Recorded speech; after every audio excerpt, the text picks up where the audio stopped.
What's up, everybody? Welcome to another episode of WWE Matt Chat, the official podcast of the WWE subreddit. Yes. 3 weeks away. 3 weeks. I just feel like these PLEs are coming just really fast, though. They are, but firing them off. I am happy they do the whole. If people hadn't noticed, we don't have one the month of March. It's true. They have been taking a month off, haven't they? So it's like every 3 months now. Between Elimination Chamber and WrestleMania, they don't have one in March to build up for WrestleMania, because now that there's 2 nights, they have to have more than 2 to 3 weeks to build up the card. Yeah, there's a lot. We still don't know everything that's going on. There's build up for some matches that haven't been announced yet. There's rumors for stuff, but it doesn't feel like the card's shaping up with enough time to build some of it. I mean, you still got 3 weeks, though. Well, 2 weeks, really, right? But normally you're, working on those stories to get people, hyped. Well, it used to be to buy the PLE or pay-per-view because we were spending like $50 a month on pay-per-views or more. But now it just seems like they're like letting shit drag on, because we all knew there was going to be that Becky Lynch and AJ Lee match, which we'll talk about later, but they just officially announced it on Monday. Yeah, which that's the thing, right? Because like we had seen posters and stuff. I thought we had already seen like graphics made for it. I don't think they were fan made. Yeah, that's why they announced it. Oh, were they fan made? Oh, well, I knew it was coming. But for me, it's like, I don't know. I guess WWE is kind of like damned if they do, damned if they don't, right? Because some seasons they do a build up and it's too long. Yeah. And so then people criticize it. Well, this is dragging on too long. Then this season it feels like they're not doing enough build up, so it's too short. Right. So it's kind of like, is there really a perfect balance to the build up? I think part of it because there's so many storylines going on. Yeah. And one that I wanted to start off the show with is the Seth Rollins, Paul Heyman story. We started off Raw with Seth Rollins showing up while Heyman was in the ring and getting escorted out by, surprisingly, for one of the first times in a long time, instead of having local wrestlers show up as security, they actually had Boston police show up to. We lost your video. Yeah, what the heck? But we actually had Boston police show up to escort Rollins out, and Paul Heyman. I know it was probably discussed beforehand, so it was, yes. Seth knew it was coming, but Paul Heyman crossed the lines talking about Seth's daughter, calling DCF, so she didn't grow up in that environment, and Seth ran in the ring and then got arrested. But how do we know that they were real police? Because they actually had their guns on and everything. They could have been TV guns. But they were. I've been to Boston enough to know what Boston police uniforms look like. It wouldn't surprise me though if they because I think they've been getting what is going on with my camera tonight. Man, this does not want me to work tonight, does it? Like no matter what I do, it's like everything's messing up. But like, I feel like they're going that direction with a lot of stuff now. Is they're getting real like paramedics and stuff. Even for the backstage things. If it goes off again, I don't know what to do. But yeah, it's, I think because fans are getting so good now about tires squealing. I think fans are getting so good now about like researching, and with the social media and everything, it's very easy for us to figure out if it's fake or real. Yeah, we'll see it now. Like the day after Raw, they're like, "Oh, the security guard who got attacked by was this guy who was thrown? Was this guy from this? Was this guy who was trained by this guy at this time?" And yeah. When I used to work with back then, it was Virginia Championship Wrestling, which is now Vanguard Championship Wrestling down in Virginia. There was a couple guys, because I did security for them, and all that was those security guys that would get thrown around in the ring or pushed off to the side outside. But there was a few guys that wrestled for that company that used to show up when they'd come to Norfolk or Worcester or Hampton. But with this storyline, though, back to that, it's where is it going? when we expected when Seth came back, we'd see Seth versus Braun at Mania. Braun Breaker's hurt. Brock Lesnar we thought was going to be the step in, but now he's fighting Oba. Yep. We know Seth's not going to fight Paul. He already did that. So what do we do? Also what Bronson's out. Yeah, Bronson. Yeah. And then we got Twat Waffle and Douchebag, Logan Paul and Austin Theory doing the tag thing.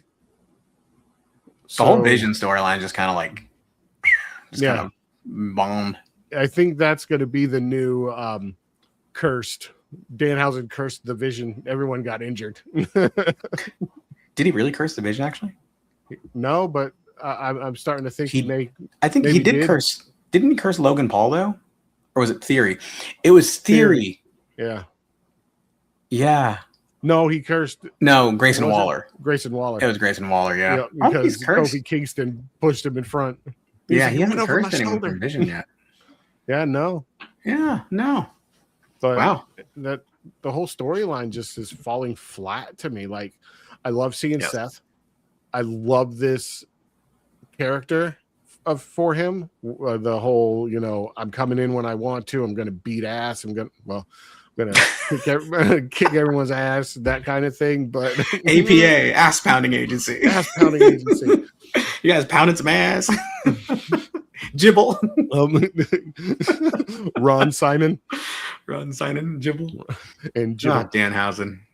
Jeez. But yeah, this lead up to whatever they're doing. I know that they're this week. I don't know how true it is, but there was speculation that Braun Breaker might be good to go for WrestleMania.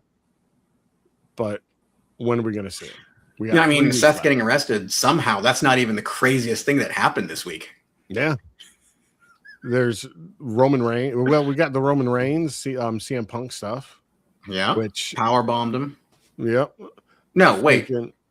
No, Roman Reigns didn't powerbomb Punk. He speared him.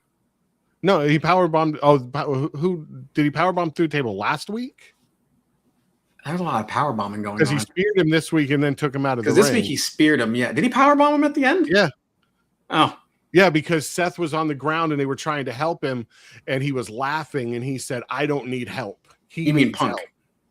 That was Punk. Punk. Yeah. He said Seth. Punk got powerbombed by Roman through the table. Okay, that's right. It's funny because he got powerbombed, and then Oba Femi powerbombed Brock. Randy Orton's RKOing everybody. Yeah. Jimmy Jam. Jimmy Jam, Jelly Jam. Which Jelly Roll? I mean, that's we don't want to get in that one yet. But that's too far ahead because that's SmackDown. We need to talk about Raw first, right? Yeah. Been a lot going on. There has been a lot. But like you said, it's not necessarily all furthering. I mean, I think it's starting to further WrestleMania stories. I think part of it too could just be that some of the WrestleMania stories we're not really invested in, right? Like we've talked about this. Like, I'm invested in the. I'm invested in the Roman Punk. Yep. Because of what they're doing now, bringing in the Usos. Bro, after they brought the Usos in that 1 week. And it was a good promo. But then this week, we saw a very different side of the bloodline. This feels like... saw a different side of Jay. We did. And we talked about this the other night while we were gaming, is that, we were kind of wondering, like, what are they doing with Jay? And, like, why is he acting like this? And it kind of feels like we're starting to see the payoff of why he's kind of been, like, pushing Jimmy off and just pushing people off and kind of, like, taking this more, like, I don't care route. Yeah. Because this week, he was, like, very much acting like a tribal chief, in that Roman, respected him. And it did seem like even Jay was like giving Roman like orders at the end, like, tell him, like, get him, Moose, get him.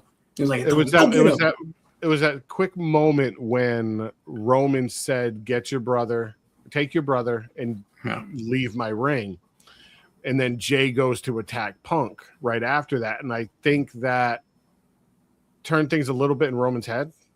And that way, when Jimmy and Jay left the ring, and Jay was like, "You know what to do, get him." Yeah, I mean, because the old Bloodline story was very much leading up to what felt like Jay being the tribal chief, right? That was kind of the whole play that they were doing. And Roman's like, "You're never going to be the tribal chief," and Jay was like, that whole power battle. Yeah. And now, I think what's going to happen is we're going to see Jay step up into the tribal chief. Probably see Jimmy as the enforcer, or Jacob. We could bring Jacob back. They could bring Jacob back. I think Jacob would fit well with what they're doing. We saw Jacob and Jay at the San Francisco Giants game this week together. Yeah. But I think the play is going to be that Roman's going to go for the high chief spot. He's going to have to face The Rock for that, though. That's what I was going to say, which that could be their way of bringing The Rock back into things. Because I know that they said that there was a storyline there that never got fully resolved. Right. And I think the challenge for him is getting The Rock to actually be present for things because he's so busy with everything else. But I really think that could be the direction, because even I know we were talking a little bit like theory crafting how we could end up seeing The Rock and the corporate side versus Cody Rhodes and the traditional side. Yeah. But I really think, I really think we're shifting from that, and now it's Roman. Yeah. Because again, Roman still, Rock very much could still lean into that corporate Rock, and Roman lean into the tradition because of his legacy and his father and everything. He really could carry on that. We are traditional wrestling, the Samoan family legacy. And then, Rock, that power struggle there. We can see that. And I was looking at it earlier today when I was rewatching some stuff, and there's been a lot of Punk bringing up the Samoans. Yeah, the dynasty and all that. Yeah. And I'm wondering if they're laying seeds for The Rock coming back. Even if it's not this Mania, it could be next Mania. Yeah. But he's done with Moana now, so maybe. Yeah, I wouldn't be surprised in the slightest. I doubt it, but I wouldn't be surprised if we see The Rock at Mania get involved, come out saying, you're talking shit about my family. It could be night 2. That could be how they finish it, right? Yeah. That could be the big thing they leave us with is The Rock comes back, boom, announces his presence again, and we have the whole random Rock appearances. So they're going to sell tickets because is Rock going to show up this week? We don't know. You need to buy tickets to find out, right? Yeah. So they know how to move seats when it comes to that.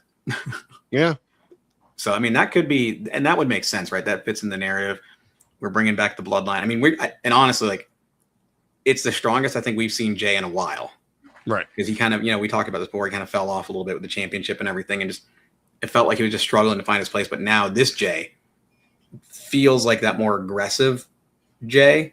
Mm-hmm. Jimmy, and being by his side, like the team, Roman feels the best to me that he's felt in a long time.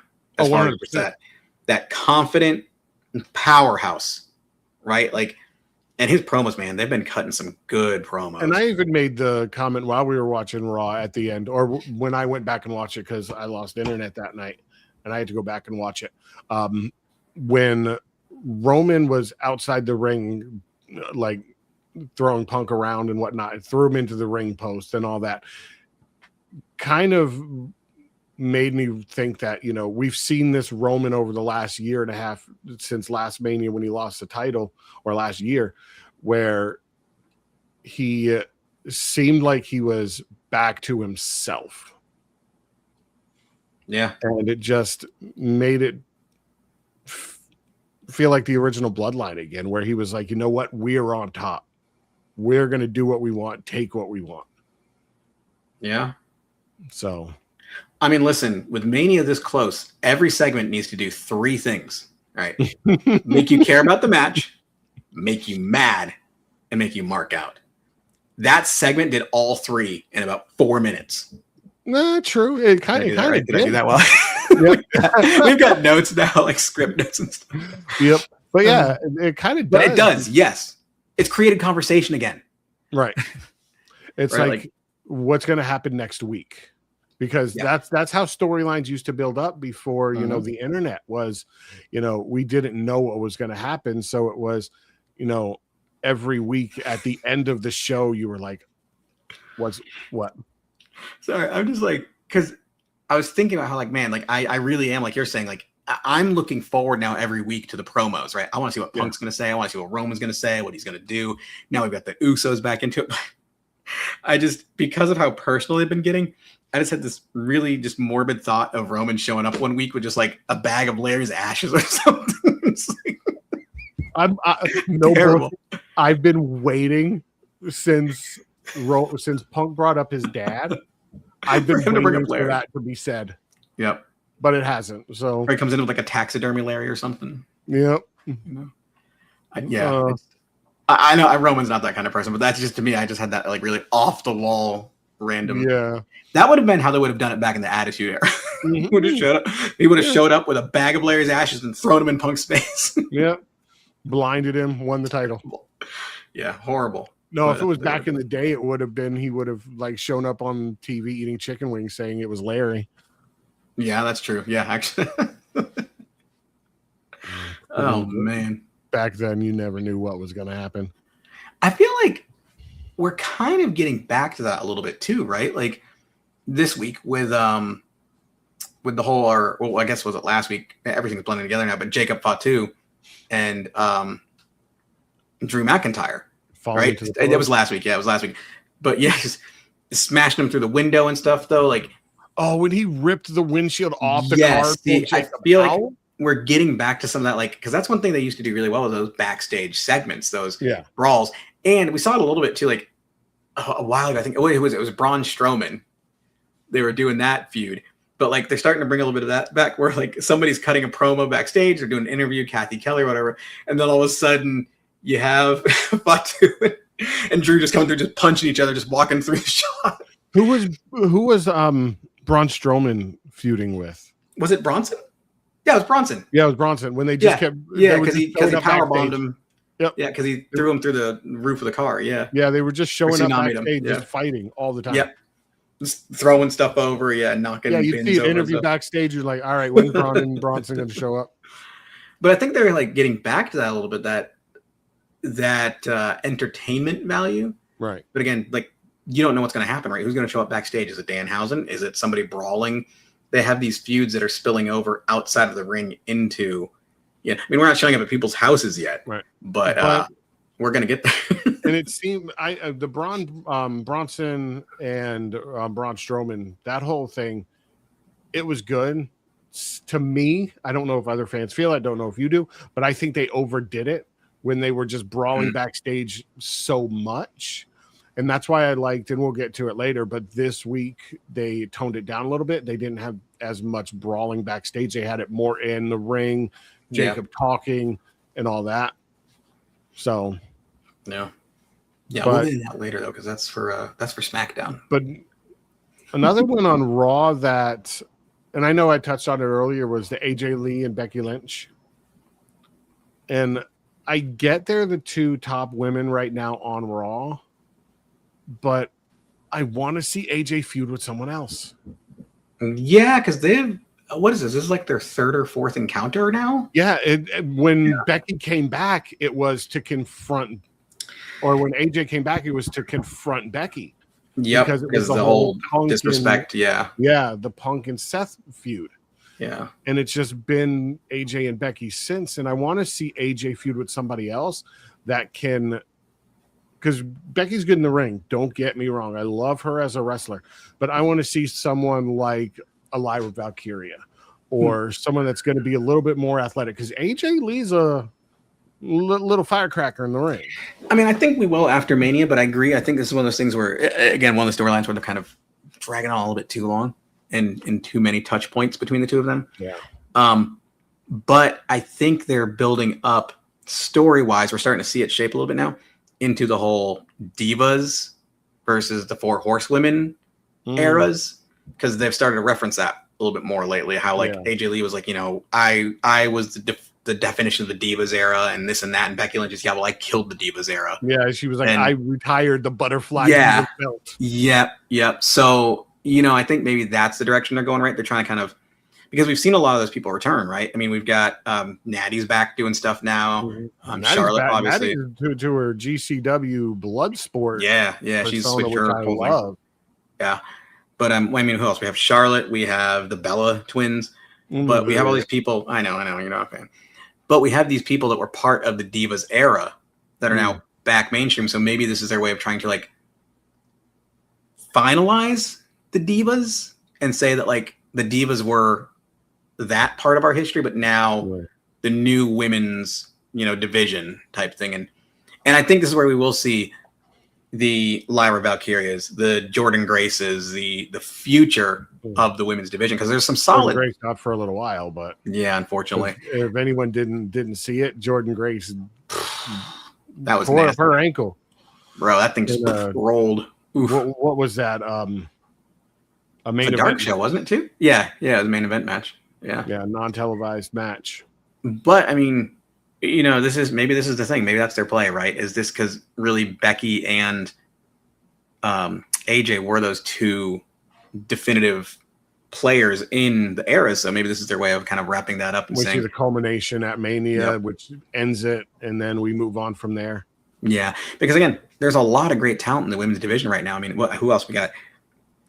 My brain just stopped. I mean, obviously Rhea Ripley. We've got Stephanie Vaquer. We've got all these new. Yeah, Julia. Again, that's another one that like we can get into, but I've talked about this because you're familiar with Julia as far as like her history with different promotions and stuff, and how she's a high quality wrestler. Like she's very good at her craft, but and again, I think I've said this before. This is not on her. This is on writing, where they haven't put her in a good storyline. Right. Because again, she has the history. She's proven she has the ability in the ring. It's just that story and character development. Behind her. Yeah, it hasn't been good. I think they tried to like bring too many up from NXT at once, right? Her and Stephanie at the same time, pretty much. But I think with Julia, they expected, and this is one thing that I always criticize AEW about. They're not a bad promotion, not trying to talk shit, but they bring up these indie guys and whatnot with no build-up to allow fans to know who they are. And with Julia, they just threw her in there, and fans very quickly were just like, who is this? Yeah, and I mean, that's the thing for me, right? Like, I would say I'm one of the more casual fans when it comes to the promotions, right? Because I don't know them all like you do as far as the different promotions around the world or the histories. But so again, for me, like, right, that's my perspective, is they come in like, who is this? Why should I invest in this person? Why should I care about this person? Came in. You were like, yeah, exactly. Yep. But he again, writing wise, they've put him in a place where I'm like, cool, I want more of this guy. Right. Jordan Grace, same thing. Cause a lot of them too, they came up from TNA and they came over to WWE. And Jordan Grace at first, I was kind of like, but again, they did it well, I think, with her, where she spent that time in NXT. Right. She established herself as a power presence and kind of built a character. With her, I think they did good with bringing her in for people that didn't know, because a couple years ago, they had her as one of the surprise entrants in the Rumble. Oh, that's right. Yeah. They introduced fans to her there. So if fans didn't know, they're like, okay, who is this? Yeah. Then when she started transitioning into showing up on NXT and whatnot, fans were like, okay, we saw her at the Rumble, so we know who she is. That's right. That's when the TNA switch happened. Yeah. Yeah, that's right. Because I was like, I don't know who this is. And again, like you said, they put her in TNA, and I was like, cool, I want to watch TNA now because this person interests me. But again, then they started to slowly sprinkle her in on the main roster. Yeah. Right. Different things. PLEs. She's one of the only people to ever show up on WWE with a TNA title. That's right. Rumble. Yeah. So yeah. But again, I think, when they do that, right, and that's what they're doing well. They did that with Trick Williams. I feel they established his character in NXT, and they saw that transition into WWE. So they brought him up, and now, I mean, as soon as they brought him up, the pop was big. Like people knew Trick Williams, right? They knew him. Right. So I think they're doing that well with some people, but other people like Julia, I think they definitely rushed that. Stephanie Vaquer, I don't feel like they rushed her as much. I think hers worked, but she also, and this is credit to her, did such a good job building her presence and making herself known. And it did help that Booker was like behind her, like hyping her up and stuff too. Yeah. But no, I think that one, again, established herself well before the main roster. And then when those people show up on the main roster, it was like, oh my gosh, they're here. Like that, they're excited about it. And not to get off topic talking about Raw and all that stuff, but them doing that with allowing them to develop themselves in NXT before going to the main roster. I think there's other wrestlers around the world that are starting to see that as a positive starting in NXT, because there's rumors that Evil, who was in New Japan, supposedly he's signing with WWE, but he has told them, from what people are saying, that he doesn't want to go straight to the main roster. He told them straight out, I want to start in NXT. Wasn't that even Joe Hendry was the same way? He was like, he want to start.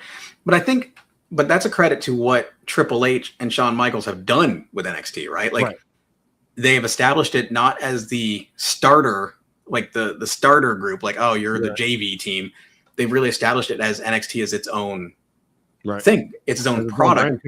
NXT originally was transitioned from like Florida Championship Wrestling into NXT as a developmental brand. Because if, let's say, NXT was around back in the early 2000s, that's where Cena and Brock Lesnar started in OVW, but that's where Roman would have started. That's where the Usos would have been. NXT. So, I mean, that's credit to them that they've done a good job establishing it and making it a product that people want to watch. I mean, the arena's sold out every week, right? It's a small arena, but it's packed. The crowd is hyped. Like anytime I tune into NXT, I wish it wasn't just available on the CW because I would love to watch more. But anytime I had an app for me to be able to watch it. Oh my gosh, I know. And just to kind of like a little side note, that's one big thing that happened is that NXT dropped all their programming from Peacock now, and they're streaming all the PLEs in the future on YouTube, which I think is great. That's awesome. But again, I just wish I could watch the week-to-week stuff because I would tune in every week to NXT because they've been doing some great stuff. Like they've got some great, like Tatum Paxley, Blake Monroe, JC Jane. You've got JC Jane. Yeah, you've got some great. Yeah, Sol Ruka. Yeah, she's been killing it. Because I'm only getting bits and pieces of that when I watch the highlights on Instagram and stuff.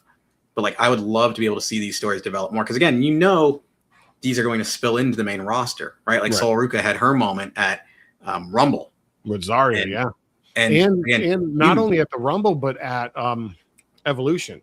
Yeah. Which again, we need another Evolution. If you don't do it every year, I think they should do it every other year or something. Yeah, because that.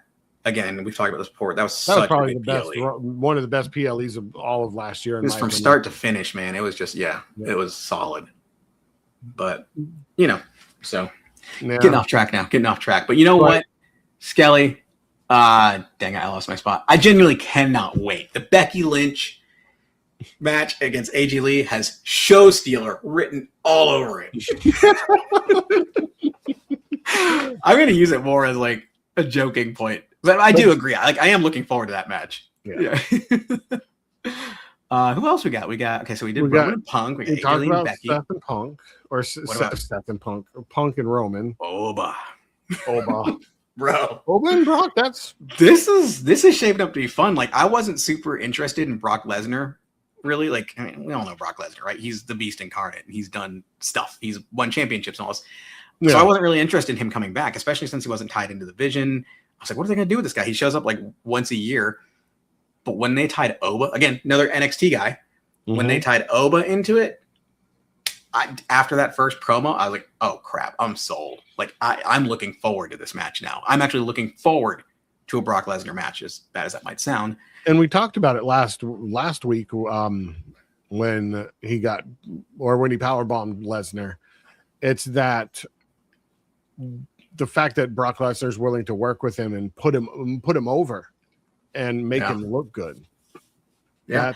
And Brock has done a great job too of selling it, with the expressions, with the attitude, like, because again, we haven't seen Brock. I can't recall a time where we've seen Brock shook by anything like that. I was just about to say that over the years, we've seen Brock as, the beast incarnate, He's the one where everybody's afraid of. Yeah. Where he just wrecks everyone. He doesn't let anyone take him out. Yeah, I mean, he's the mayor of Suplex City. Even with his with Omos a couple years ago. That's true. Yeah. Brock still showed his dominance over everyone. Like, and to me, it was more of that behind the scenes of Brock Lesnar saying, "I don't want to look weak. If I'm gonna, come out and fans are gonna believe that I'm this dominant force, I need to, not get power bombed and not get. And he, during PLEs and stuff, during their matches, he would get, obviously the matches have to go back and forth, that kind of thing. But leading up to matches, he would really not, show weakness in those promos and all that stuff. Well, I mean, you think about like even Cena's last run when Brock showed up, Cena was terrified. Yeah. Cena wasn't afraid of anybody in his last run, right? He was the GOAT. He was on top. And he was the one that people should be afraid of because he's coming for the titles and stuff.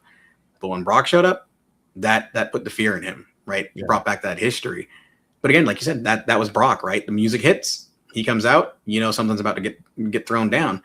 And I think I do like what they're doing with it because again, I think the rumors are that Brock's getting close to retirement. He's getting up there in age, and again, especially someone like his size and everything, it's hard to be that physical, like for that long, especially doing what they do. Yeah. So, it's time for him to pass the mantle. Because I remember when we did the Rumble, we talked about that, and I saw Brock and Oba face off. I was like, holy crap. I'm like, Oba's like the size of Brock. Like, he's not a small dude. Like, we knew he was a big dude, but when you actually put him next to Brock, they're like mirror images in a sense of each other. Right. So, like, I think it's a fitting person for him to want to pass the mantle to. And, we're saying this tonight while we're watching SmackDown as well. Like, what I like about Oba, too, is Oba has that presence like Brock. So when he comes out, it's just that like imposing presence, but he also has that like quietness about him, kind of like Taker had, where Taker could just stand there. Yeah. And people are intimidated. And I think that's going to be Oba, right? He's going to be that intimidating figure that just when he shows up, everybody will be like, oh crap. Like this is, we're screwed. And this whole storyline with like, obviously, we all have liked Brock over the years. He's beating everybody up, just demolishes people. The violence he, puts forth in his matches. But I never retired Taker. Yeah. I never really looked and said, I respect him. Ever.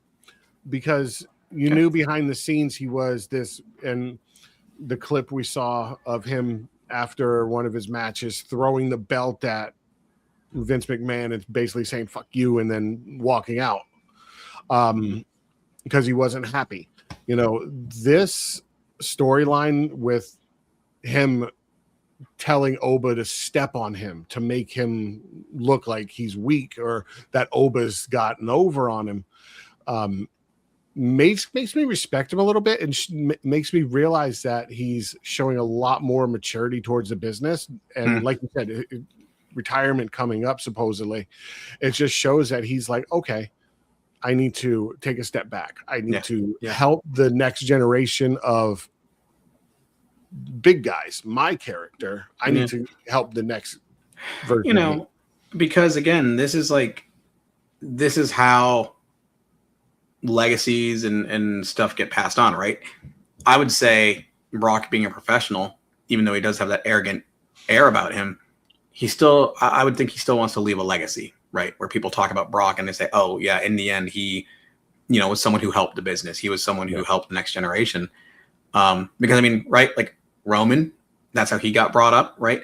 Anytime we've had a significant star, they've always been given that chance to rise up. Like Brock had his chance and it was passed on to him. And then, like with Cena, right? Giving the chance there. Like it's all these things that pass on this legacy. And so, I really do think like Oba, we're going to see that, right? Do you think he's going to win at Mania, Oba?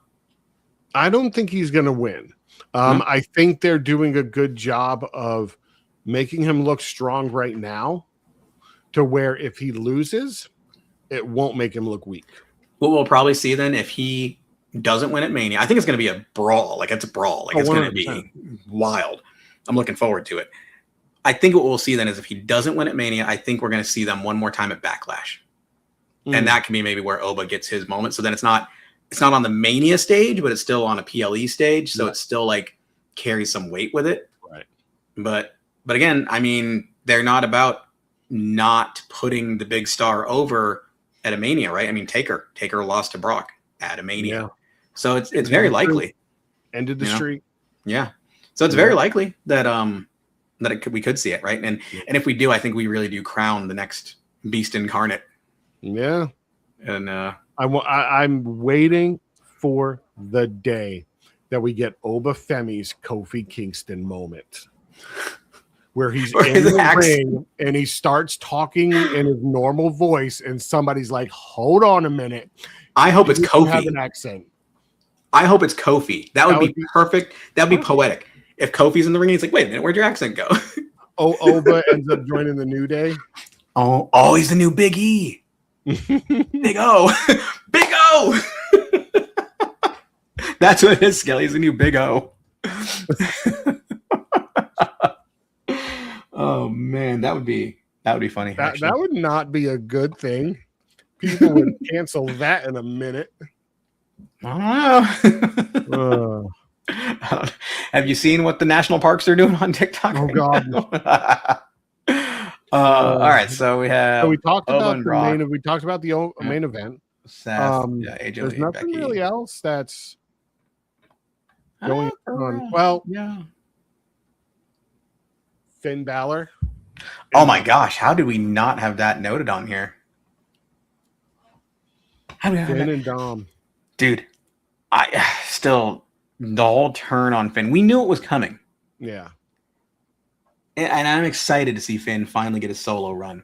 I'm excited to see the end of the Judgment Day. And I've said this before with the Liv Morgan and Dom story. I love Liv, but this story to me is just stale. There's no to me, there's no investment in it or payoff to it for them to be together. I think what's ultimately going to happen is we are going to see Liv turn on Dom.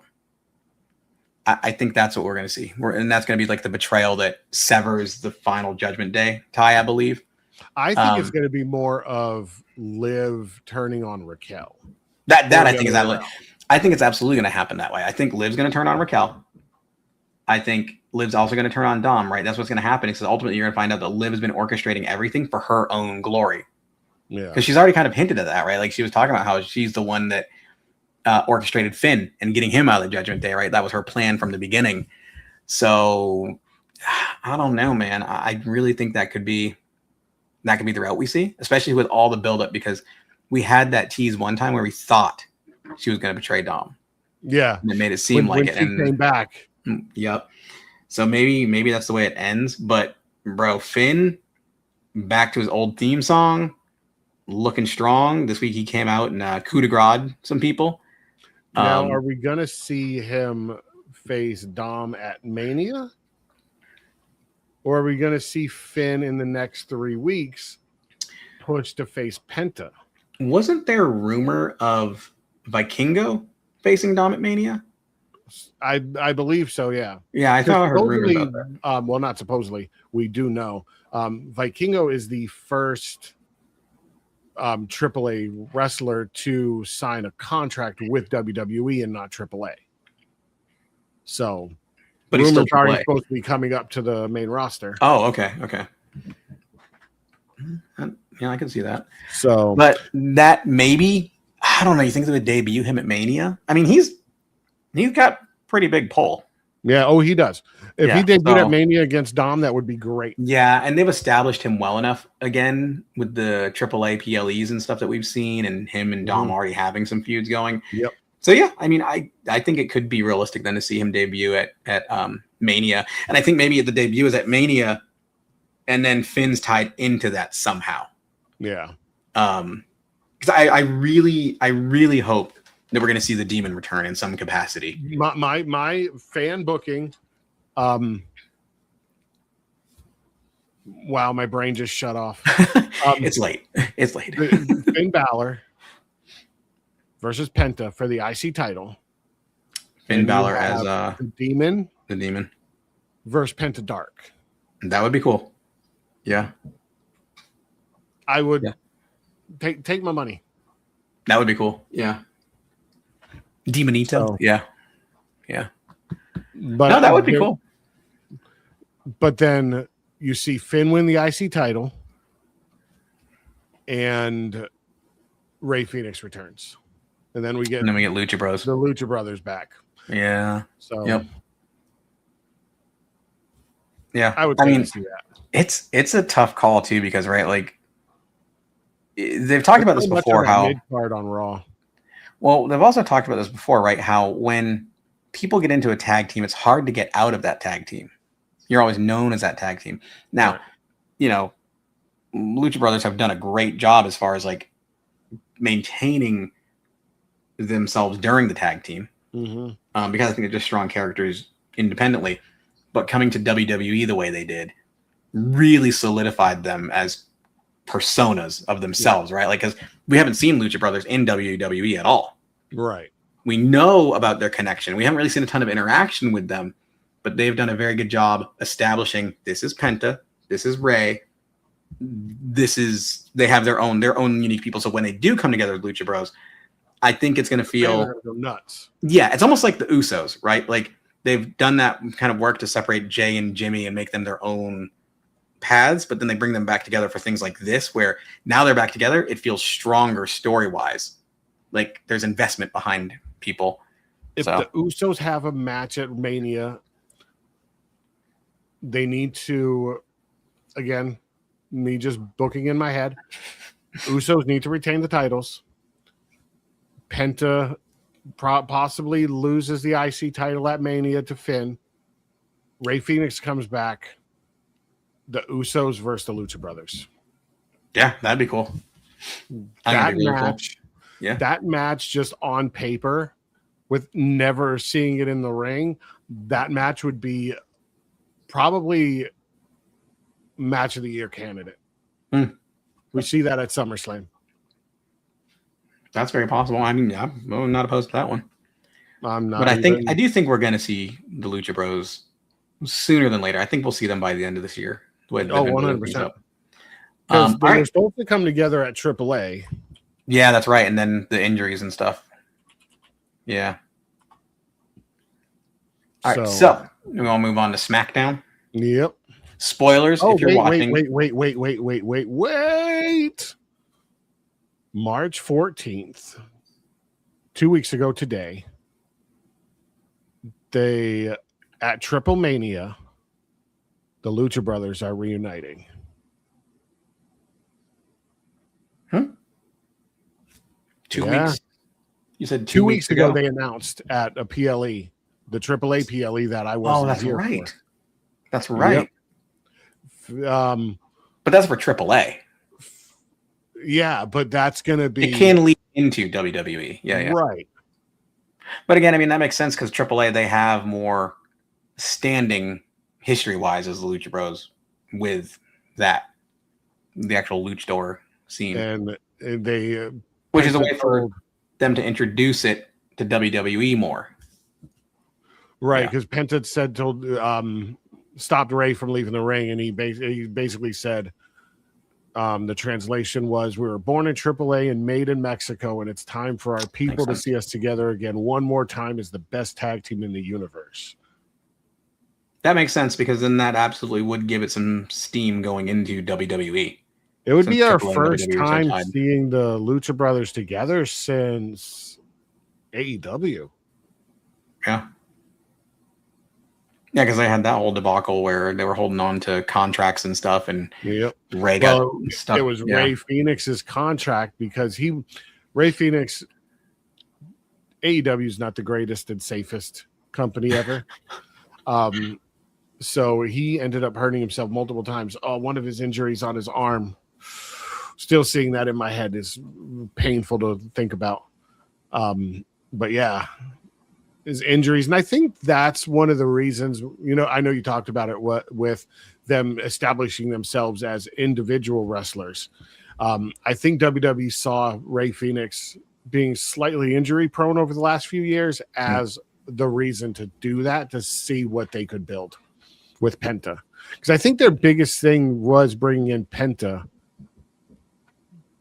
And they just were, and I think Penta probably took it in as, if you want me, you're taking my brother too. Yeah.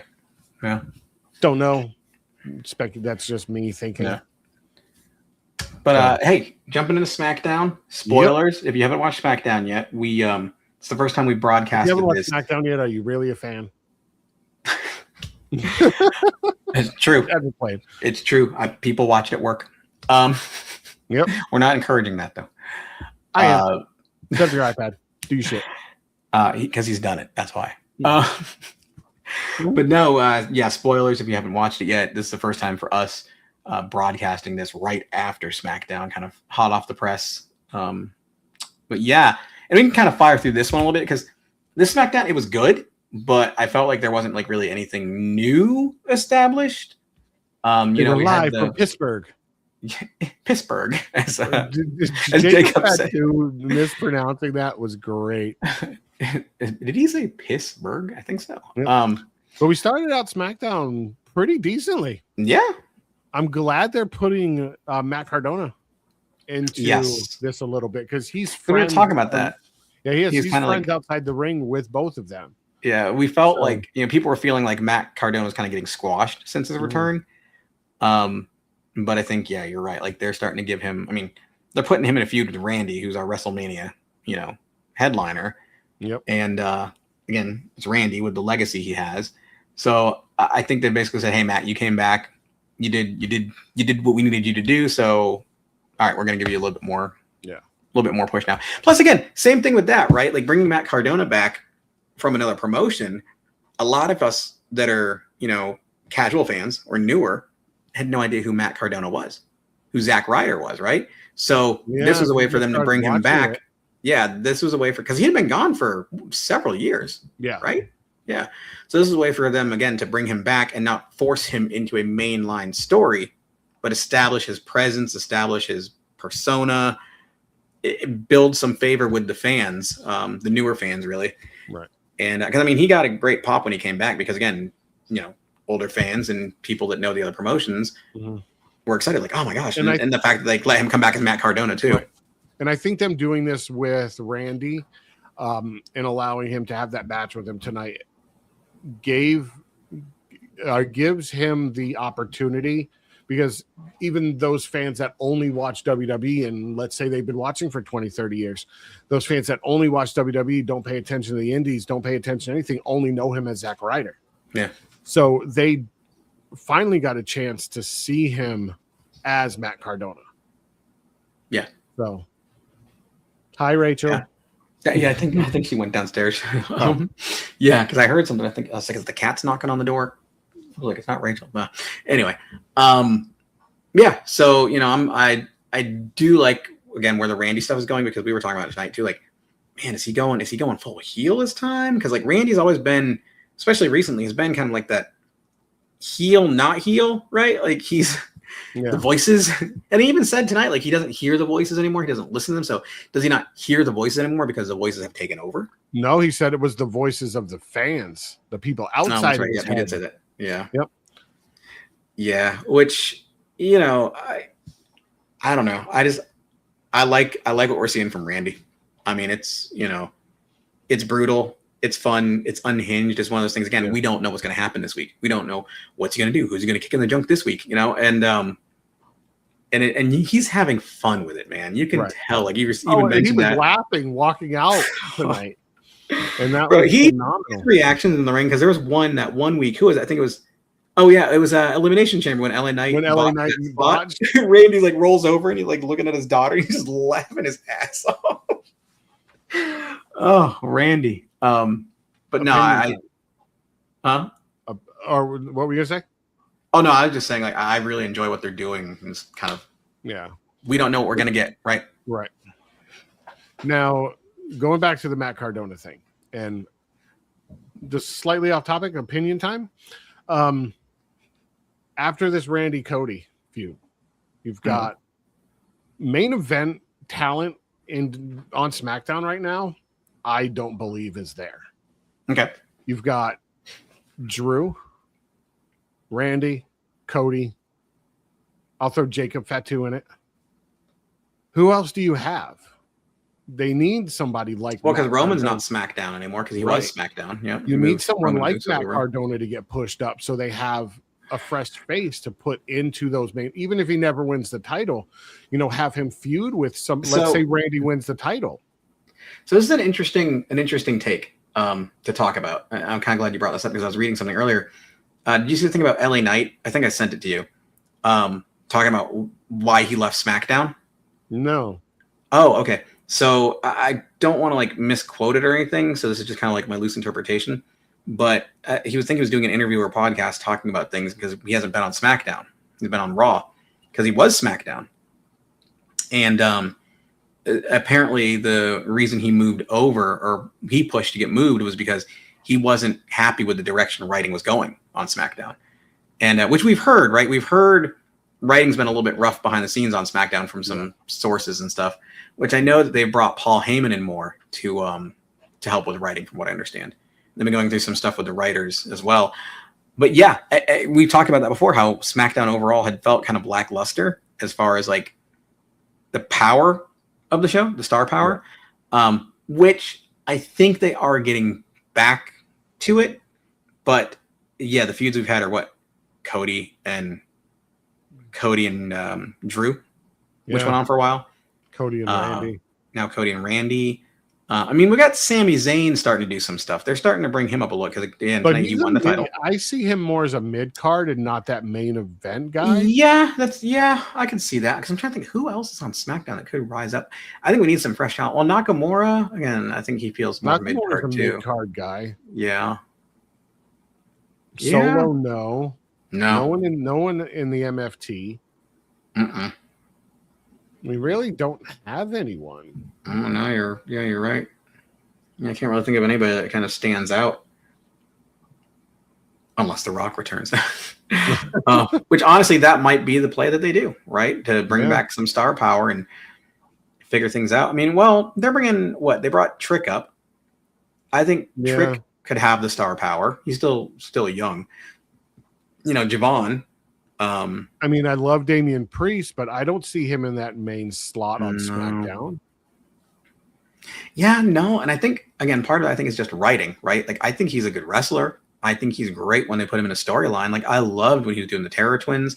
I loved his Judgment Day stuff.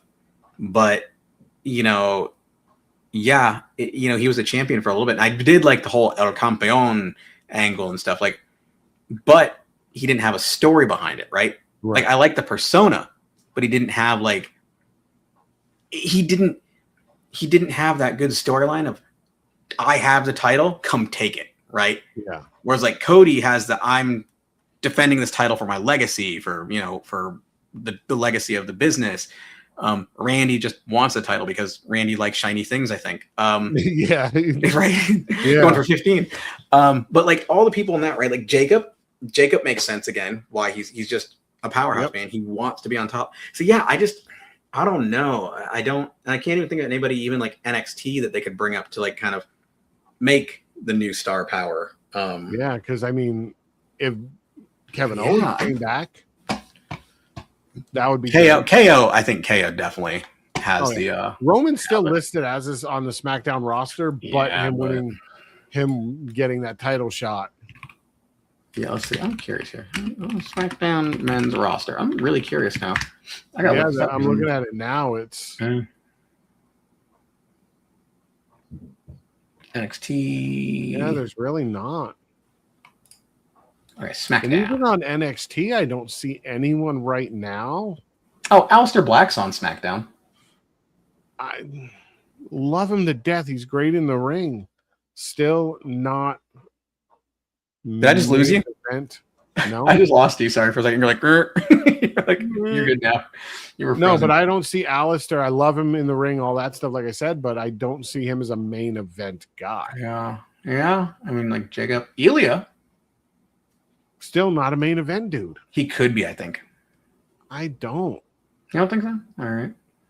Okay. And then you got the Wyatt. Think of it this way: you have Ilya Dragunov going against someone like Drew McIntyre. Realistically, looking at both of them in their builds, who do you think realistically is gonna win? Yeah, okay, I'll give you that. Again, the Miz, I don't really see him as like, because I know it's not the right way to look at it, but I've personally always looked at the main champion on the roster as like the heavyweight champion. Yeah, which I think the plan probably was Bray Wyatt. because he was SmackDown and he had definitely had that star power. 100%. And unfortunately with that happening, him passing, right? Like Uncle Howdy has come in, and I feel like with that too, like they took Uncle Howdy. Uncle Howdy. They took kind of like a side character in the story, and like have kind of had to make him a main character. I mean,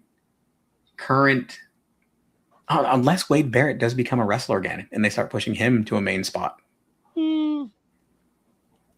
Because there's been rumor that Wade might wrestle again. There's rumor that Nick Aldis. Yep, there's rumor, because that's another rumor I heard is that with Paul Heyman is that the rumor is that Paul Heyman's going to become the new GM of SmackDown. Yeah, and Nick Aldis is going to move back into a wrestling spot, and AJ Styles comes and becomes the GM of SmackDown. Well, haven't they? They're talking about AJ Styles becoming the GM of NXT, right?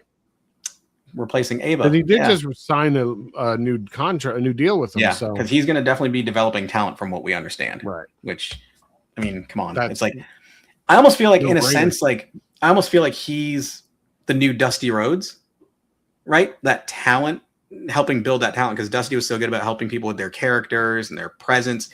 AJ not only has the wrestling pedigree, but he does a good job too, I think, in the ring. So he would be good for helping coach people with their personas, with their. I mean, he carried on the Phenomenal One for what, 20-something years, like 30 years. He had his persona, and it to me it never got stale. Even towards the end, like boom, he was the Phenomenal One. He was AJ Styles. Even as a Phenomenal One, he went through different iterations of that character, so it never felt stale. You went from, AJ Styles in TNA, the Phenomenal One, to New Japan as the leader of the Bullet Club, to WWE. So, yeah. And I think, he's going to be great to help develop talent and start giving people these characters that they can carry on. But yeah, I mean, star power. Triple H is listed as SmackDown. Maybe he'll come back and wrestle. Because again, Gargano, not him, because he just went over to NXT now. Yeah. He just won the gauntlet match for a shot at the North American title. Yeah, and then everybody else is tag teams. Yeah. Angel, Berto, Axiom. Speaking Motor of tag City teams, the women's tag team division on SmackDown. Well, the women's tag team division is across those titles are across all brands, but what they're doing on SmackDown right now, is the build up to a fatal 4-way at Mania. Yes, with because what we had, Charlexa, as they're called, Charlexa, with them tonight against Lash Legend and Nia, and the Irresistible Forces. Yeah, and Bailey, Lyra, the Bella Twins. Yep. Because, I kind of like what they're doing with the Bailey and Lyra thing. I think they're a good team, but I still wanted to see more development in the Bailey's split personality thing. The Bella Twins are from the Diva era. AJ Lee from the Diva era. Natalya's originally from the Diva era. We have an Evolution pay-per-view this year. Divas versus the women's division. Bro, that would be a cool angle, because again, Bailey too, one of the 4 horsewomen, right? Bailey, Charlotte, Bailey. Well, we don't have Sasha Banks still. Yeah. But they have acknowledged that who was it? They've acknowledged that Alexa is an honorary. Yeah. Because that could be the 4th one to replace it, right? Because she came from NXT around the same time, or just a little bit before. I mean, you really could do that, right? That could be a cool thing to see. Because again, the new people, what we have on SmackDown, we've got the new people. We've got Chelsea Green, who they need to do phenomenal. more with her. She's injured, unfortunately. Yeah, once she's done with her, I like how they're still having her on weekly to keep her on camera. Yeah. Jordan Grace again when she comes back from injury. We got BFAB. Bianca I skipped that one, actually. I saw that one. Bianca, she's still started light training to come back. Yeah. Michin, again, I can't understand the story with that. Nope. How Michin and B-Fab all of a sudden are like, oh, we saw that Jade was right and that we need to stick behind her because she's a champion, even though she's like beat the crap out of you multiple times. And like, yeah, I don't know. It's they just need not to working. do something with Zelina. But I mean, you got Tiffy. Yeah, you got Zelina, who's right now just being Alistair's manager. Yep. Nikki, they haven't really done a whole lot with. And then as far as like, I will say this, I think we talked about this a little bit before, but Kiana James, I was actually impressed with her when she got like to feature herself more at Elimination Chamber. Yeah. She did a good job. She's not bad. No, she did a great job, I think. And again, she's another one, I think, development wise, I think we could see her again become a prominent character in the women's division. But again, Chelsea Green, I agree. Chelsea Green is still at the top. Like she needs a push. She needs a push. And not like an intercontinental or American like title push, like a championship push. I want to see her and Rhea feud. That would be good. Rhea wins the title at Mania. Especially their personalities. Yeah. Because Chelsea is kind of like she's a powerhouse, but she's also got that like Barbie attitude. Yeah, that Barbie diva. Like Tiffy's more Barbie, I think. Yeah. Power Barbie. But yeah, Chelsea's got that like diva-ness, like that. Yeah, that's the best way to describe it. Yeah, that sassy attitude. Yeah. And I think that would be great against Rhea Ripley being the powerhouse, right? The power versus the attitude. You get those two combined and clashing. Because again, Chelsea can wrestle. Can wrestle. So yeah, that would be. I think that I would like to see that for sure. But speaking of that, Rhea Ripley. We'll just get it out of the way now. The 2-second conversation we'll have. This is how you know we didn't fully write this script. This is what it says. Here, I'm going to read this way. The women's SmackDown story is getting really interesting. Ripley called out Michin, B-Fab, and Jade Cargill. And Cargill comes back at her saying, she sounds bold for someone who got dropped last week. Yeah, you can tell we didn't write that. That was a suggestion. Oh, my Jesus. Because honestly, like, if you've heard us talk, we are not invested in the SmackDown story at all. No. I'm invested in Rhea winning the title. I want to see Rhea win the title. I love Rhea. A lot of us love Rhea, right? Mommy's on top. She's not on top right now, but she will be. Mommy. But with Jade, like, again, we've talked about this before, and I don't want to beat a dead horse at this point, but there's no investment, man. No. Like, she's not defending her title. She's not doing anything of significance, and now she's got this weird posse behind her with B-Fab and Michin, who, again, have literally no story development whatsoever. I mean, I'd be a little more invested if when she cut promos, she sounded natural with it. But she sounds so robotic and scripted. Yeah. It just, there's no emotion behind it. Yeah, granted, she went slightly ghetto last week with it, but it just still seemed forced. Yeah. I think it's just because she's not good at cutting promos. Yeah, she's not. She's just not an interesting character, in my opinion. Nope. I know there's people out there that love her, but I'm going to watch that match just to watch Rhea win the title. Yeah. I will say so far, I don't feel like there's any matches that I'm like calling my bathroom break match. So that's a good thing. I'm actually interested in all the matches in some way. I call the Rhea Ripley Jade Cargill my bathroom match so far because I'll go to the bathroom once their intros start or once Rhea gets to the ring. Don't care about Jade's intro. And then I'll come back for the end of the match. Yeah. That's it. The in-between, they are both powerhouses, but I don't think Jade has it in her to have a good match. No, I just, again, no development, no investment in character. That's someone that was forced on us. Cool. Let's jump into these hot takes and rapid fire, Skelly. There's honestly some we've already hit on, but I definitely want to talk about Stephanie Vaquer attacking Liv Morgan because we went crazy when that happened. Yeah. Because I mean, it felt real.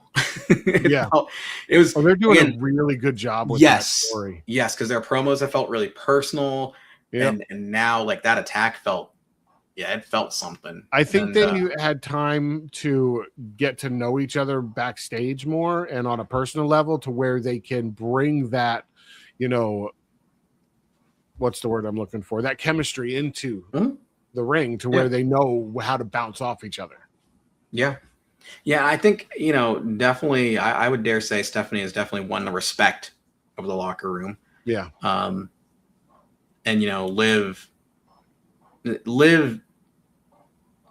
I really think that Liv personally is so different than her character she plays. Because you've seen it like sometimes like when she's out of character, which is very little. So I definitely think she's seen like, okay, yeah, Stephanie's got something in her. Let me help her, get more established. Yeah. Which again, she's been cutting great promos with her. She's been making her look good. So, Oh yeah. I think that's always a tell of someone that actually supports and believes in the person that they're feuding with when they make them look good. Yeah. And Liv's definitely made her look good. Oh yeah. This feud's been phenomenal since that sit down interview I was worried at first about it because Stephanie is not a fluent English speaker, so I didn't know how that was going to come across. But the way they've done this story is amazing. And then I think that has been a smart element too, like having Dom involved in that to kind of like help translate. Yep. I've enjoyed it so far. Its facial expressions when they had that sit down segment was just like, oh, she just said that. Yeah. I mean, we kind of hit on everything else, right? Like we covered the Heyman and Oba Femi stuff, the Usos. I mean, it was cool, like the DQ win with Jay using the brass knucks this time. I definitely think, again, we're seeing the Usos that are gonna win however they need to win. Kit Wilson versus Jelly Roll. Jelly Roll's first solo match. He did a great job. I mean, Jelly's put the time in, and he looked great. After what I saw this week, because him just wanting to lose weight, not only for himself, but he had talked to Triple H before that, like a while before that. It's like, how much weight do I need to lose to have a match? And then he pushed for it. And now wrestlers like Jacob Fatu and stuff are saying that he is staying after they do training to help the young guys clean the ring. He wipes his feet before he gets in the ring because that's a show of respect that wrestlers do before they get in the ring. You'll see some of them wipe their feet and then step through the ropes. Small things like that. Some of these veterans are saying that Jelly Roll's putting in the work, and he's not going to wrestle in the indies obviously because he's freaking Jelly Jam, but he's paying his dues slightly because a lot of these celebrities that come in, they just are like, okay, I'm going to learn what I need to for this match. But Jelly Roll's like, I'm going to learn what I need to make myself look good. You can tell he's definitely won the respect of the people, which it's important, right? Again, but I think it's one of those things too where he's been a fan of it, so he respects the craft. And again, everything I've seen him do too, like with his career too, like he puts his all into it, and he's done that with this, right? Like we talked about this earlier, how he comes in early, he stays late, he's helping clean, he's doing everything that a brand new wrestler would do. Right. He's paying his dues. And it's not for a celebrity moment because he doesn't need a celebrity moment. Dude's big enough. He's won Grammys and stuff, right? Like he really is doing this because this is personal for him. I believe, it's something that he's proven to himself that he can do because he's now getting to do something that he's loved since he was young. And is he perfect in the ring? No. There was a few spots that, like, not even during his match, because I thought that match was pretty decent. But during the end segment, when he came out when Randy and Cody were fighting, you could see when he was telling Cody, hey, you guys are friends, this, that, and the other. And he kept like kind of glancing over his shoulder to see if Randy was ready to give him the RKO. Yeah. Just those little things. But you can tell he's putting in that work. Yeah. But again, like his first time really standing as his own character now. Yeah. Right, because before he was a sidekick and he was like assisting Randy and stuff, but now really standing alone, which he's holding it's got to be intimidating, right? Like Yeah. Especially because I know for him, because he respects it so much, he doesn't want to mess things up. He doesn't want to like make anybody look bad. Right. So yeah, I definitely would think there's nerves involved with that. Yep. But he'll just get better. He's less worried about making himself look bad and more worried about making his opponents look bad. Yeah. Or the person he's in the ring with or cutting a promo with, making them look bad. Yeah. Yeah. So no, I like what they're doing with Jelly. I like, again, he feels like it's a different kind of celebrity involvement, right? He's actually involved. He's not just there for an appearance for money. He's actually there because this is something he enjoys and he wants to do it. He doesn't need the money. Him and his wife are plenty rich. Yeah. Yeah. I mean, I think we kind of already hit on most of our Mania predictions as well. We'll definitely do a Mania, a proper Mania prediction the week before, once these storylines are at their once we have more matches announced, because now we have one Roman and CM Punk, Oba, Brock, Becky, AJ, Seth, and whoever, Randy and Cody, Rhea, and Jade. Those are the only official matches right now. Yeah.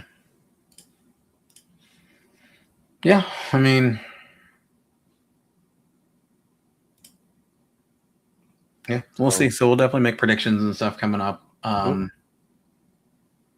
here's the thing. Like, let's kind of maybe discuss this a little bit, because we've talked about this as far as TKO and as far as their money. Hey, by the way, you got a special email to let you know that right now, tickets today only are 25% off for WrestleMania. They're not just today. They've been permanently marked down 25%. I think they got marked down again, too, because they're not selling. They're under $200 a pop now for the upper. They started $177 for. Yeah.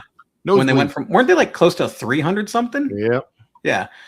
So this brings up the question, corporate greed, obviously, but is having a 2-night Mania really a good idea?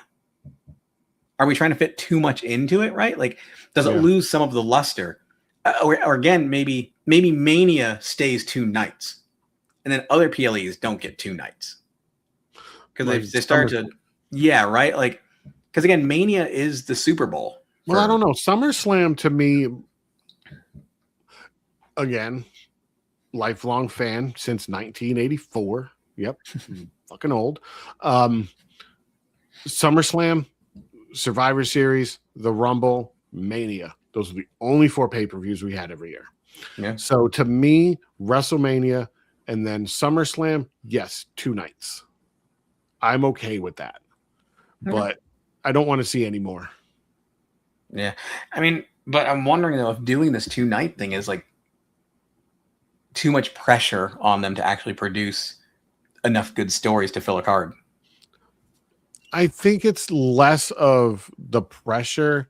I think it gives more talent the ability to show who they are, to showcase themselves on the bigger stages. Because when you have, like, when you had one night of WrestleMania, you had what, like 6, 7, 8 matches max, and most of them were singles matches. So let's say 6 out of the 8 matches were singles matches. That's only 12 people out of a whole roster, plus 2 tag matches. That's another 8 people. So you're having 20 people out of a roster of like 100 people that are able to have those moments. Yeah, but at the same time, I think this goes back to our conversation earlier of like, is there really that much top tier talent to be a Mania? But if they have the ability to show us, if they're getting pushed aside, because for years you had one night WrestleMania, one night SummerSlam, everything was one night. You got these same stale storylines. You had the same stale superstars. You had Roman, Brock, Cena, every pay-per-view. You didn't have other talent that had the chance. It almost feels like it should. I think like UFC and boxing promotions and stuff have done this really well over the years, is build your card out to where the mid-carders have their matches that build up to the big events, which I know the main event is the main event, but I think we could do more with that, you know. We used to have pre-show where there was matches on the pre-show. Yeah, which I think that would be another great thing, right? Like go back to some sort of pre-show. AEW and Ring of Honor still do it. They have Ring of, I don't know what WWE or what AEW calls it, but Ring of Honor calls it 0 hour, which is the hour before the pay-per-view starts. Right. They have that would be great if they worked that into the pre-show, right? They had like a smaller ring set up somewhere on like a different location, and during that 2-hour pre-show that they do, have 2 or 3 matches. That I don't know if you remember last year, the SmackDown before Mania, they had the Andre the Giant Invitational Battle Royale. Yeah. They used to do that on the Mania pre-show. That's right. Yeah, that's right. Things like that. Every year I'd look for I love Royal Rumble Battle Royal matches. So I would look forward to that every pre-show before Mania. I loved seeing it. I think that's what they should start doing, right? Is doing more of that small stuff to help give the newer people chances to show off a little bit on a bigger stage. But then also not the pressure of the stage. Yeah. Right. Because I mean, if you listen to any wrestlers that have been in it for a while talk about that, right? Like there's a certain pressure that comes with WrestleMania, regardless of where you fall, even if you're not the main event, because of the prestige that it carries. Like Becky Lynch talks about that, right? Like in her book and everything. And it's like, it's unfair to some people to put them in that position early in their career. Right. But if you give them an opportunity like a pre-show type thing, then they can start showing up in front of more people. In kind of like that, right? The NXT of WrestleMania in a way. Yep. And there's been a lot of established talent that were in the industry for 15, 20 years before. And I know AJ said it in a few interviews. He's like, I've been to, he was like, I've been in New Japan. I've been at Wrestle Kingdom, all that. Because WWE does 2-night WrestleMania because of New Japan's Wrestle Kingdom. That's been a 2-night show for years. But AJ was like, I've been at those events. I've main evented those. He was like, but walking out at WrestleMania is completely different. He's like, that's just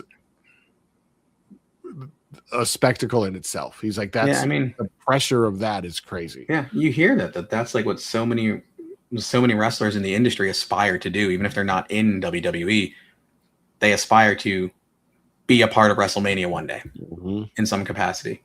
So yeah. I want to win the lottery so I can at least pay the VIP price just to walk down the WrestleMania ramp. I want to win the lottery so that I can make pasta with the superstars at Clash in Italy. If no one has seen it, this is real, by the way. Special VIP experience. Oh my god! It's a VIP experience for Clash in Italy. It's $118,000. Which is stupid. It is. Oh, it's $118,000 in whatever they use in there. It's still It's $11,000. Starting price is $11,500. Listen, I'm sorry, but if I had the money and I was just like pissing money away, I would absolutely do that. You get a Clash in Italy front row ticket, which means you get a little folding chair. Yep. Reserved seating at the welcome aperitivo wine tasting with the WWE Superstar Experience. You get the exclusive backstage experience, reserved seating at a pre-show hospitality with WWE Superstar appearances, ringside photo op, and private pasta making session with WWE Superstar. It says with WWE Superstar. It's not even superstars. It's literally one superstar.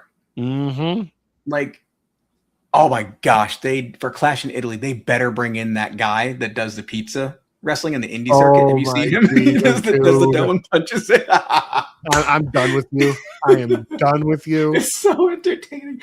Somebody on Reddit says, imagine paying $11,000 to have Titus O'Neil stand somewhere and say, you and struggle to make pasta. Then pretend you know shit about wine tasting and someone from NXT doesn't drop their gimmick the entire time. Bro, bro. Oh my Jesus! If I do Reddit's got some wine right taste, comments. no, dude, they got to bring in freaking Santino to do the pasta making in Italy from TNA. But Jesus, yeah. If anybody other than Tony D'Angelo at the pasta making, I'm gonna be sorely disappointed. He's got to refer to it as all macaroni and call the sauce gravy. Our truth, but he's making pierogies. Truth shows up to the wine tasting and thinking it's communion. Bro, Reddit's on it on this one. Oh my gosh, Jesus! No, Wrong, if random I NXT was talent. to do that, Jade Cargill would walk in. Oh my gosh, yeah. I'd be like, Lash Legend comes in to make pasta with you. They're considered superstars. Yep. But bro, what if it's Rhea Ripley that shows up? Pretty much any superstar from the roster, other than a handful, I would be like hyped about. Randy Orton making pasta. Oh, dude, that actually I could see that. That would be funny. I would love that. It's probably going to be him or Cody Rhodes. Because Cody, I feel like does a lot of that stuff with the fans, and especially since his wife does the cooking. Let me cook pasta with Alexa Bliss. I'm good. 11,000. Here's 33. Yeah. Give me three. Give me three plates. Like a Dumb and Dumber. We'll take 3 of them. Yep. Samsonite. I was way off. Somebody says, I want to go to a Chinese buffet with the Wyatt Six and the gimmick the whole time. Yes. Oh my god. Clash in Tokyo. Bro. Chinese buffet. Clash in Tokyo for a Chinese buffet? Yep. I said what I said. Clash in Shanghai. There you go. There you dude, go. I would love to do like a Clash in Tokyo, but go out to dinner with like Asuka. So I can eat sushi. With Asuka. It's the sushi, the revolving sushi place. Yes, with Shinsuke and Asuka. Bro, as soon as Shinsuke, I mean, just everybody that's, part of that. The Kabuki Warriors, EO. I want to see, and going back to Finn Balor, I want to see what is Danhausen. Oh god, that would be cool. That would be good. Yeah. I want to see Finn at Mania, but I want to see the Good Brothers come back and them reform the Judgment Day. Or not the Judgment Day, the freaking Bullet Club. Because the Good Brothers were in the Bullet Club. And Tama Tonga's starting to look like he's leaving the MFT. Yeah. Which that was kind of, again, that's kind of been, we've talked about this, but that's been a weird thing with the whole Wyatt. Though Solo did make an interesting comment tonight during that promo with the MFTs, talking about like apologies and stuff, and how he's like, something, I don't remember exactly what he said, but at the end of it, he's like, but I'm not Roman or something like that, and walked out. So I don't know. Again, I just not a strong character, right? The story, I'm just not invested in it. Like, why do they care so much about the Wyatt Lantern? It doesn't do anything for them. Nope. Like it's different. Oh, like what? Well, like Taker had to earn, right? And that was like who had to earn controlled Taker or Kane, I guess, at one point too. Yep. But like they haven't established that for the Wyatts. Like it's not like that carries the power of anything. Other than it being the essence of Bray. Which to me, that's like, why the hell do you have that then? So what do you care about that for? Right. Well, they think it's taking away the power of the Wyatts. Which obviously not, because they've been getting the shit kicked out of them still. Yep. No. Yeah, it's just, again, one of those stories is kind of like, I want to see Tama Tonga and Shinsuke feud. I think that'll be good. Yes. Yep. I just love seeing Shinsuke and Tama speaking Japanese to each other. Yeah. Getting that going. Yeah, that was. Well, because Tama Tonga and Tonga Loa were both in New Japan for so long, and Tama Tonga and Shinsuke have wrestled before, so. But what? I'm reading these comments on Reddit. Somebody goes, "Will we be able to make Hulkaroos?" Oh Jesus, Hulkaroos! Pasta Mania. I still don't get it. Please be Boogeyman. Please be Boogeyman. Pasta Mania with the Boogeyman, and he's got worms coming out of his mouth. Yep. Speaking of, I mean, we can get into this on another episode since this one's going on. We got to talk about 2K26 at some point because we've been playing a little bit now, and so next week, not too bad. Yeah, we'll have a little bit more time under the belt. Well, next week we'll discuss 2K26 while we play 2K26. Yeah, and let's next week maybe do like our initial review of 2K26 because we've played quite a few of them. Yeah. And so far for me, this is the first year that I've really been like in it. Like I've actually been like staying up to like 2 a.m. playing between My Rise and then also the Island. Yeah, and I've actually been enjoying it. But we have some qualms with things. So yeah, rubber like faces. The counter system. Rubber faces. Just can't get rubber faces. Skin's Real falling quick, off. You've met Stefan. Yeah. Him, his brother, and his nephew, they play the game with no HUD and no counter pop-ups. They're on that hard mode. And listen, it doesn't matter if you have the counter pop-ups anyway. Stefan will counter me every time with no pop-up. That's wild. I'm like, dude, touch grass. Yeah. Anyway, but I want to kick him in the face. Yeah, next week, 2K26 talk.